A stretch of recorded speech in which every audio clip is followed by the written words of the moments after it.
자, 우리 골로새서 3장 15절 말씀 함께 한번 읽어보도록 하겠습니다. 한 목소리로 읽겠습니다. 시작. 그리스도의 평강이 너의 마음을 주장하게 하라. 너희는 평강을 위하여 한 몸으로 부르심을 받았나니 너희는 또한 감사하는 자가 되라. 아멘. 자, 여기 주장하다라는 이 단어가 헬라어로 브라뷰에토라고 합니다.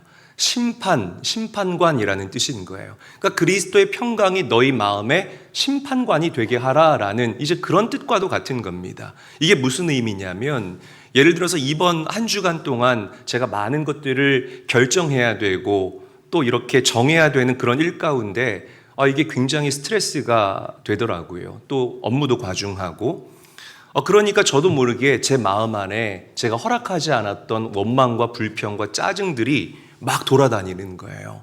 그런데 이 녀석들이 돌아다니게 그냥 내버려 뒀더니 제 마음이 금세 엉망이 되는 겁니다. 그러니까 목사도 똑같은 거예요. 우리의 마음을 지키지 않으면. 그리스도의 평강이 너의 마음에 심판관이 되게 하라라는 것은 우리의 허락을 받지 않고 우리 마음에 뛰어다니는 미움, 다툼, 원망, 시기, 질투와 같은 이 모든 것들을 관찰하고 쫓아내는 그 역할을 하는 것이 바로 그리스도의 평강이라는 겁니다. 그래서 우리 믿는 사람들 마음 안에 그리스도의 평강이 담겨 있을 때에 우리는 감사하고 하나님께 감격할 수 있는 자들로 이 땅을 살게 될 것을 믿으시기를 바랍니다. 예수님은 늘 감사하며 사셨어요. 요한복음 6장을 보게 되면 우리 성도님들이 잘 아시는 오병이어의 사건이 나오게 됩니다. 정말 예수님께서 말씀을 전하시는데 주님의 그 말씀을 듣기 위해서 많은 군중들이 그 빈 들에 모이게 돼요. 예수님의 말씀을 잘 들었는데 금강산도 식후경이잖아요. 영의 양식을 먹었으니까 육의 양식도 먹어야 될 것 아닙니까? 근데 아무것도 없는 거예요. 정말 가진 것이라곤 한 소년이 가져다 준 떡 5개와 물고기 2마리, 요만한 거 하나 있는 겁니다. 그런데 주님께서는 그것을 가지고 하나님께 감사하셨다는 거예요. 아멘이 안 되시죠? 주님께서는 감사하셨다는 것입니다. 할렐루야. 그러니까 지금 이 불합리한 환경에 예수님이 마음을 빼앗긴 것이 아니라 반드시 나의 부족함과 이 연약함을 채워가실 신실하신 하나님을 바라보며 예수님이 감사했다. 그러자 5,000명이 먹고도 12광주리가 남는 놀라운 역사가 일어나게 된 줄로 믿으시기를 바랍니다. 요한복음 11장을 보게 되면 예수님의 형제였던 나사로가 이미 죽은 거예요. 죽은 지 나흘이나 돼서 막 썩은 냄새가 풀풀 나는 것입니다. 예수님께서 그 죽은 나사로의 무덤 앞에 서서 아버지 하나님께 감사하십니다. 뭘 한다고요? 감사하신다고요. 아버지요, 내 말을 들으신 것을 감사하나이다. 죽음이라는 그 연약한 환경에 예수님은 마음을 빼앗기지 않았고요. 정말 그 죽음 너머에 하나님께서 예비하신 부활의 영광을 선제적으로 바라보면서 하나님께 감사했다는 거죠. 그리고 나사로의 이름을 부르십니다. 나사로야! 라고 나사로의 이름을 부르자 죽었던 나사로가 다시 살게 되는 놀라운 역사가 일어나게 된 줄로 믿으시기를 바랍니다. 마태복음 11장 25절 말씀을 보게 되면 예수님께서 가버나움과 베세다에서 기적을 일으키시고 많은 역사를 일으키십니다. 그런데 그 기적과 역사를 본 그 마을 사람들이 좀 회개하고 하나님께로 돌아올 줄 알았는데 마음에 요만큼도 미동이 없는 거예요. 이럴 때 우리가 속상하죠. 이게 무엇이냐면 내가 열정을 쏟았는데 나의 열정이 냉소가 돼서 다가올 때에 사람들은 상처받습니다. 이런 일들이 정말 많아요. 나는 교회에서 보이지 않는 곳에서 열심히 했는데 담임 목사가 알아주지 않을 때 여러분 상처받고 삐지고 교회 떠나네 마네 그러지 않아요. 집에서도 마찬가지입니다. 우리 남편분들 집이 그렇게 깨끗하고 잘 유지되는 거 이게 보통 일이 아니에요. 집에 돌아갔는데 우리 아내들이 피곤하다, 힘들다, 오늘 너무 힘들다 그러면 뭐가 힘들어? 쫓겨납니다. 나중에 나이 60 넘어서 밥 한 그릇도 못 얻어 먹습니다. 조심하셔야 돼요. 그러니까 나의 열정이 냉소가 돼서 돌아올 때에 사람들은 상처받는다는 겁니다. 예수님이 열심히 사역했어요. 아버지 하나님의 이름으로 기적을 일으켰다 이 말입니다. 그런데 많은 사람들이 그것을 보고 뜨뜻미지근하게 뭐야 그게? 나의 열정이 냉소가 되어서 돌아왔을 때 예수님이 상처받을 법한데 예수님은 상처받지 않으셨어요. 오히려 아버지 하나님께 이렇게 기도합니다. 천지의 주제이신 아버지여, 이것을 지혜롭고 슬기로운 자들에게는 감추시고 어린 아이들에게는 나타내심을 감사하나이다. 할렐루야. 그러니까 내 뜻대로 일이 풀리지 않아도 하나님의 주권을 신뢰하면서 주님께서는 감사했다라는 겁니다. 여러분, 지금 감사로 인생을 사셨던 예수 그리스도께서 영으로 우리 안에 계심을 믿으시기를 바랍니다. 할렐루야. 그래서 우리가 감사하며 이 땅을 살아가야 된다는 거죠. 감사하는 사람이 구원받은 사람이에요. 믿으시면 아멘 합시다. 우리가 감사하며 산다는 것은 감사함으로 이 땅을 이기셨던 예수님께서 내 안에 살고 계시다는 놀라운 증거가 되기 때문이라는 거죠. 우리 교회 매주 나오시는 분들한테 100만 원씩을 드리면 벌써 표정이 벌써 달라지잖아요. 100만 원씩 드린다는 게 아니라 드리면, 만약에 드리면 한 달이면 1인당 400만 원 아니에요. 그러면은 웃지 말고 들으세요. 전도하시는 분들 전도하지 말라 그래도 전도할 것 같아요. 그렇죠? 야, 여기 오면은 한 번 올 때마다 100만 원씩 주는데 우리 인천제일교회로 가자. 전국의 소문이 금방 날 거라는 거예요. 벌써 이게 기정사실도 아닌데 막 사실인 것처럼 상상하면서 밝게 웃으시는 분들이 얼마나 지금 이 자리에 많은지 몰라요. 그런데 여러분, 예수 믿고 구원받았습니다. 주님이 나의 죄를 대신 짊어졌습니다. 우리의 죄악된 옷을 벗겨주시고 예수님의 의의 옷을 입혀주셨습니다 하면 그런가 보다 하면서 가만히 계시는 분들이 너무나 많다라는 것입니다. 내가 구원받았다는 증거는 여러 가지로 나타나고 표현될 수가 있는데 그 중 하나가 바로 감사라는 것. 잊지 말고 기억하시기를 예수님의 이름으로 간절히 축원합니다. 늘 감사함으로 이 땅을 사셨던, 그리고 하늘 문을 여셨던, 하나님의 마음을 감동시켰던 그 예수님의 영이 2026년 하반기에도 여러분들의 삶을 놀랍게 주장하시는 역사가 있기를 주님의 이름으로 간절히 축원합니다. 옆 사람과 인사하죠. 우리 감사함으로 구원을 증명합시다. 인사하겠습니다. 이번 한 주간 저는 우리나라에 이렇게 복음을 전하기 위해서 우리보다 앞서서 수고하신 우리 믿음의 선배님들을 묵상하면서, 그리고 선교사님들을 묵상하면서 얼마나 깊은 감사를 올렸는지 모르겠어요.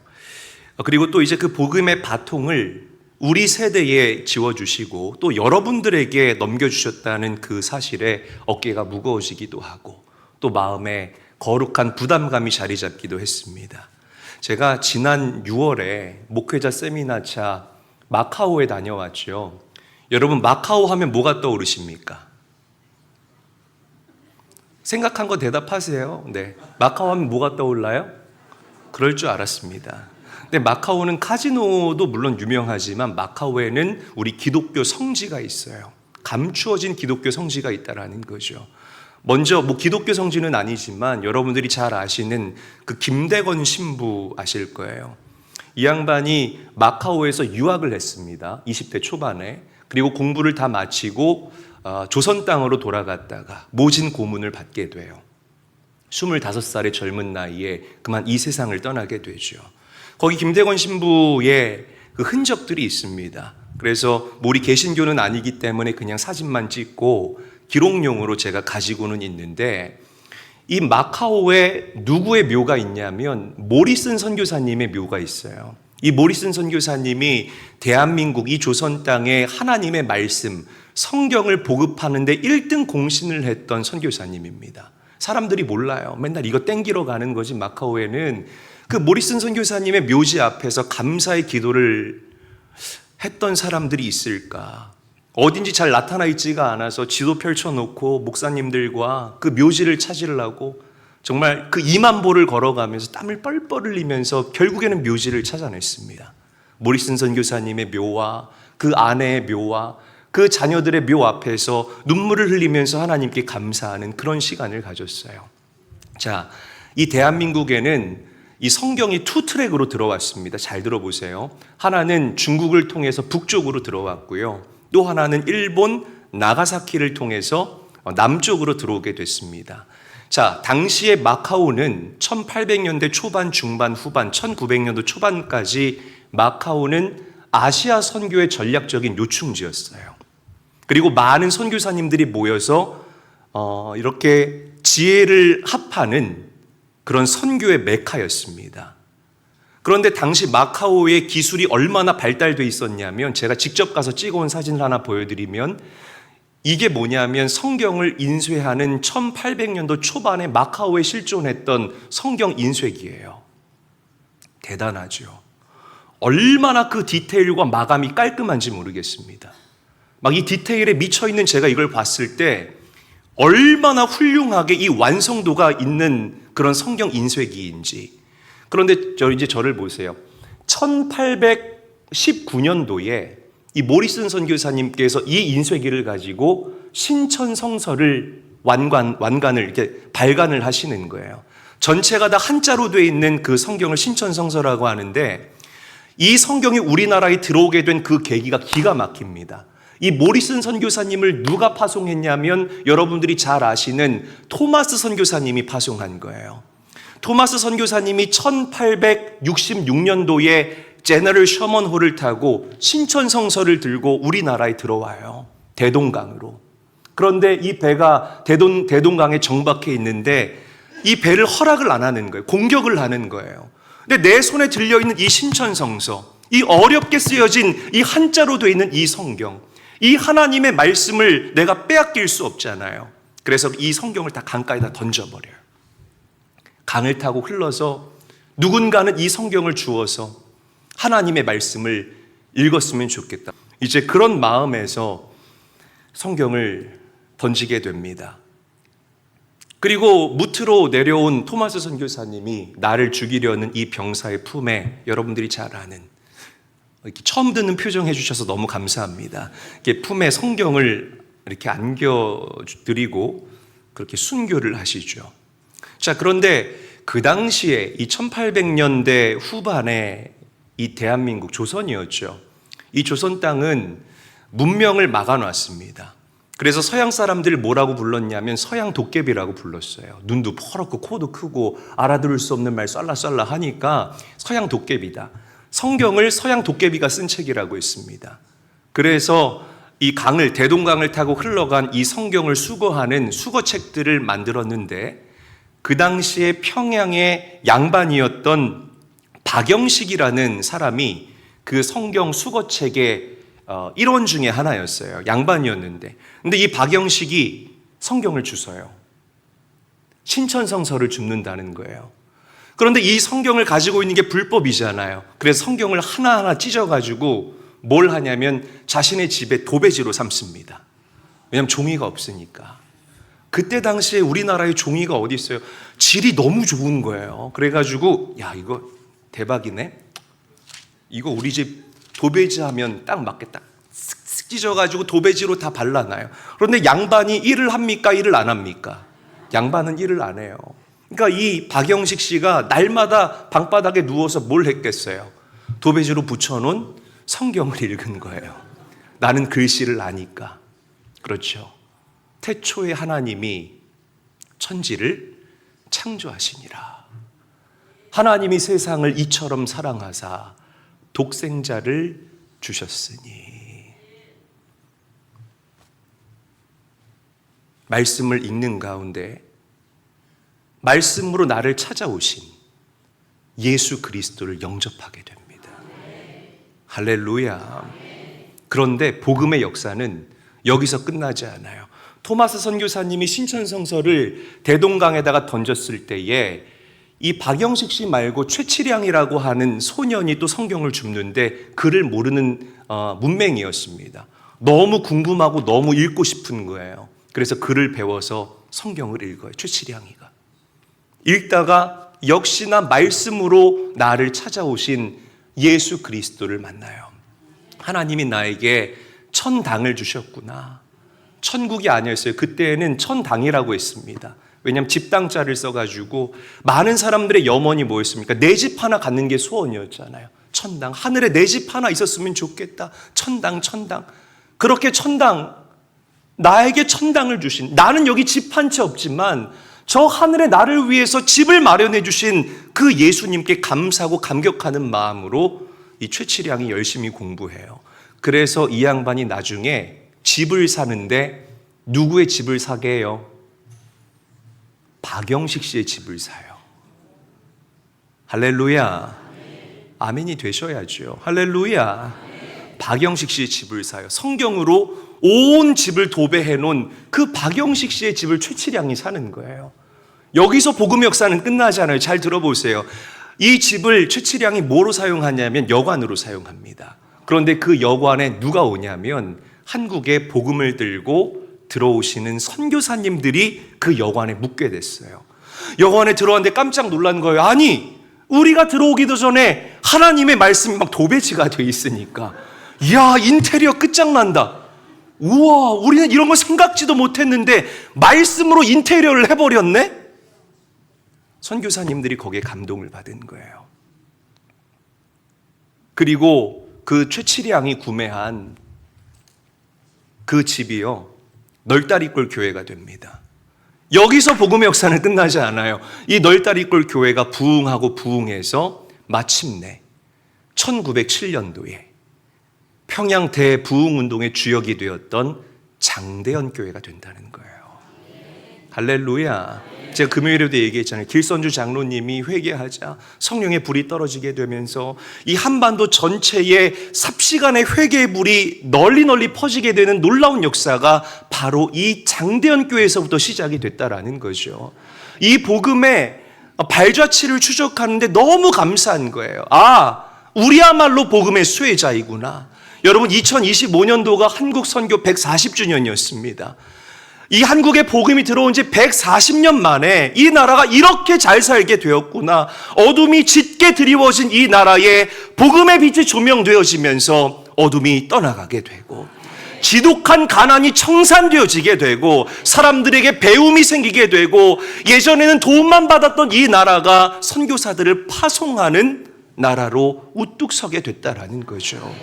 여러분, 누가 뭐라고 해도 우리는 복음의 수혜자입니다. 믿으시기를 바랍니다.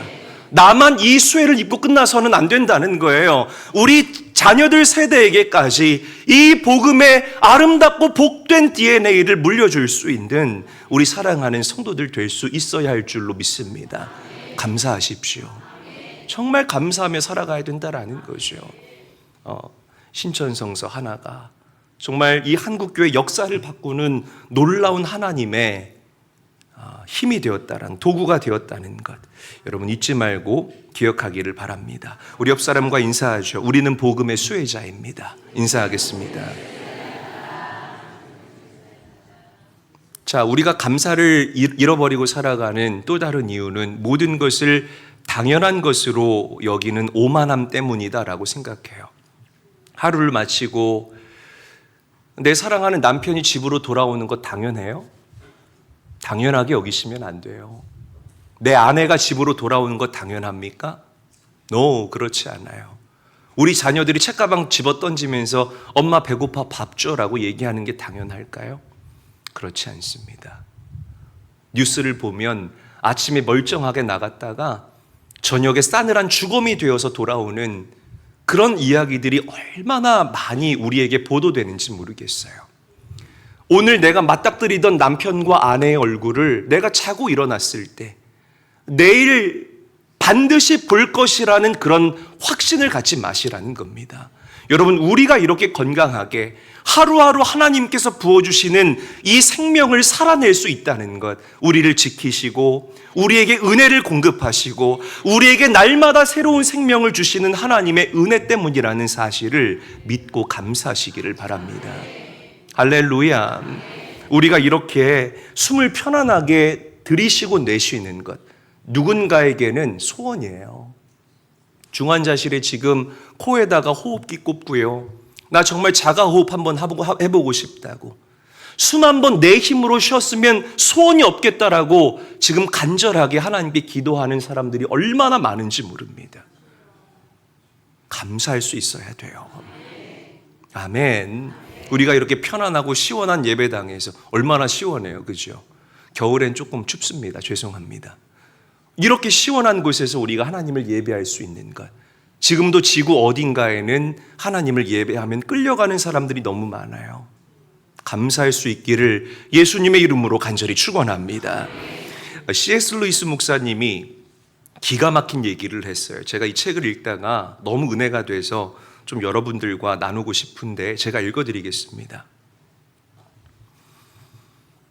이 일상의 가치에 대해서 이렇게 얘기를 했는데, 우리는 에덴 동산을 상실한 이유로 늘 결핍을 불평하지만 그리스도인은 매일 아침 눈을 뜨는 순간 하나님이 허락하신 무수한, 아직 회수되지 않은 은혜의 목록을 발견하고 경탄해야 마땅하다. 참 표현이 너무 기가 막힌 거예요. 아직 회수되지 않은 은혜. 한번 저를 따라 할게요. 아직 회수되지 않은 은혜. 크게 한번 따라해 보실까요? 아직 회수되지 않은 은혜. 우리가 성령 충만해야 할 이유가 여기 있습니다. 여러분들이 성령으로 충만하면 우리의 영안이 열리게 되고, 우리의 영안이 열리게 되면 아직 우리 주변에 회수되지 않은 그 하나님의 은혜를 목도하고 감사할 수 있는 놀라운 역사가 우리에게서 일어나기 때문임을 믿으시기를 바랍니다. 사랑하는 제1교회 성도 여러분, 하나님이 여러분들을 너무나 사랑하셔서 아직도 우리 주변에 회수하지 않고 남겨두신 은혜의 파편들이 얼마나 많은지 몰라요. 그 은혜를 발견하십시오. 감사하십시오. 할렐루야. 감사하시기를 주님의 이름으로 간절히 축원합니다.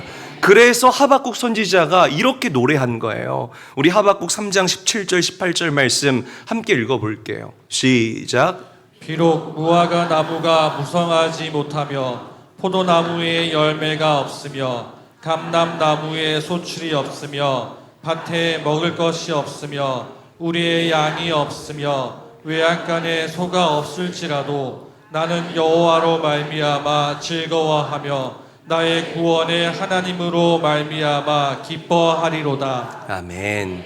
내가 가진 것 아무것도 없다 할지라도 나는 그 주님 한 분 때문에 감사하고 만족할 수 있는 사람입니다. 모든 것을 내게서 가져간다 하실지라도 내 안에 계신 그 아직 회수되지 않은 예수 그리스도의 은혜 때문에 나는 감사할 수 있습니다라고 고백하는 성숙한, 그리고 깨어있는, 영안이 열린 우리 제1교회 성도들 되시기를 주님의 이름으로 간절히 축원합니다.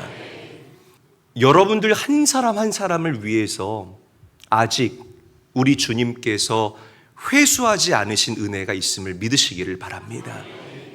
할렐루야. 아직 남겨두신 그 은혜를 바라보면서 감사할 수 있는 귀한 성도가 되어보시기를 바라요. 병들어서 원망스럽다, 사업에 실패해서 끝장났다, 이렇게 절망과 불평, 그 언어를 쏟아내기보다는 뒤틀린 환경 속에서도 그럼에도 불구하고 내 안에 계신 그 예수님, 그 예수님이 계시기 때문에 감사합니다 라고 고백할 수 있는 우리 성도님들 되어보시기를 바랍니다. 그 하나님의 은혜와 평강이 여러분들의 마음을 주장하시는 놀라운 은혜와 역사가 2026년도 하반기에도 여러분들을 강권하는 그 은혜가 계시기를 예수님의 이름으로 간절히 축원합니다.